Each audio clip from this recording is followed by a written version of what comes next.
Hello बच्चों, हमारा प्रश्न है निम्नलिखित में कौन सी अभिक्रिया अपव्यय रेडॉक्स अभिक्रिया का उदाहरण नहीं है। चलिए समझते हैं इस प्रश्न को। अगर बात की जाए इस प्रश्न की मुख्य अवधारणा की, तो मुख्य अवधारणा में हमें समझना होगा क्या, रेडॉक्स अभिक्रिया के बारे में। ठीक है, रेडॉक्स अभिक्रिया हमारी क्या है, मुख्य अवधारणा है। तो रेडॉक्स अभिक्रिया किसको बोलते हैं, जब रासायनिक अभिक्रिया में ऑक्सीकरण तथा अपकरण दोनों हो। ऑक्सीकरण तथा अवकरण, ऑक्सीकरण तथा अवकरण दोनों अगर एक ही क्रिया में संभव हो गया तो उसको हम लोग ऑक्सीकरण अभिक्रिया बोलते हैं। अब ऑक्सीकरण का क्या मतलब है, ऑक्सीकरण का मतलब होता है हमारा, ऑक्सीकरण का मतलब होता है इलेक्ट्रॉन का त्याग। ठीक है, और अपकरण का मतलब होता है इलेक्ट्रॉन का ग्रहण। ठीक है, अगर ऑक्सीकरण संख्या बढ़ेगा, ऑक्सीकरण संख्या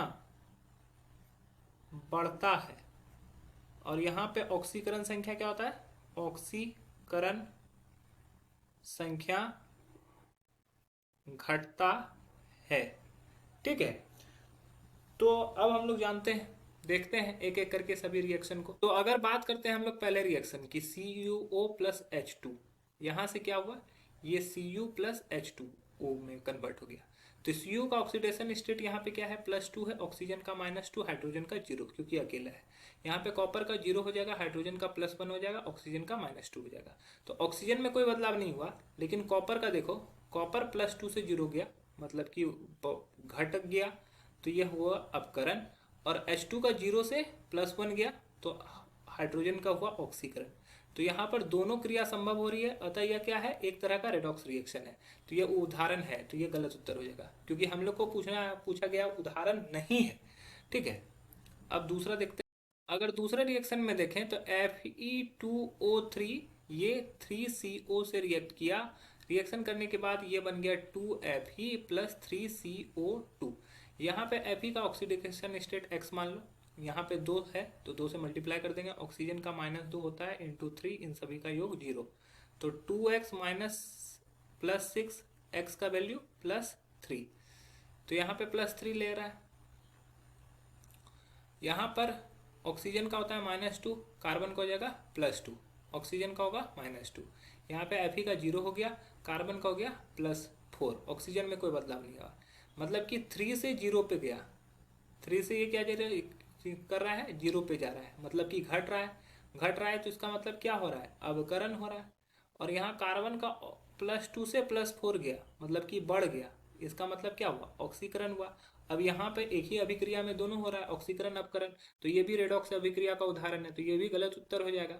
अब बात करते हैं थर्ड की। थर्ड में क्या है, 2K प्लस F2, ये रिएक्शन करके 2KF बन गया।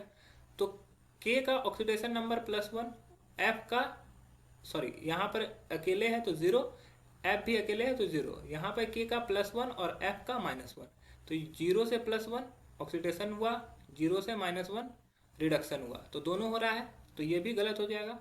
और आखिरी ऑप्शन जो है चौथा, उसमें देखो क्या है, BaCl2 प्लस H2SO4 रिएक्शन किया, बन गया BaSO4 प्लस 2HCl। यहाँ पे Ba का ऑक्सीडेशन स्टेट +2 है, क्लोरीन का -1, हाइड्रोजन का +1, सल्फर का +6, ऑक्सीजन का -2। यहाँ पे Ba का +2, सल्फर का +6, ऑक्सीजन का -2, हाइड्रोजन का +1, क्लोरीन का -1। तो देखो किसी भी चीज का ऑक्सीडेशन नंबर में कोई बदलाव नहीं हुआ। Ba का +2 था तो यहाँ भी +2 है, सल्फर का +6 था, यहाँ भी +6 है, ऑक्सीजन का -2 तो ऑक्सीजन का यहाँ भी -2, हाइड्रोजन का +1 तो यहाँ भी हाइड्रोजन का +1, क्लोरीन का -1 तो यहाँ भी क्लोरीन का -1। जब ऑक्सीडेशन नंबर और रिडक्शन नंबर में कोई बदलाव नहीं आता है तो उसी को हम लोग रेडॉक्स अभिक्रिया नहीं मानते हैं, और यही हमारा सही उत्तर हो जाएगा। आशा है यह प्रश्न आपको समझ में आया होगा। धन्यवाद।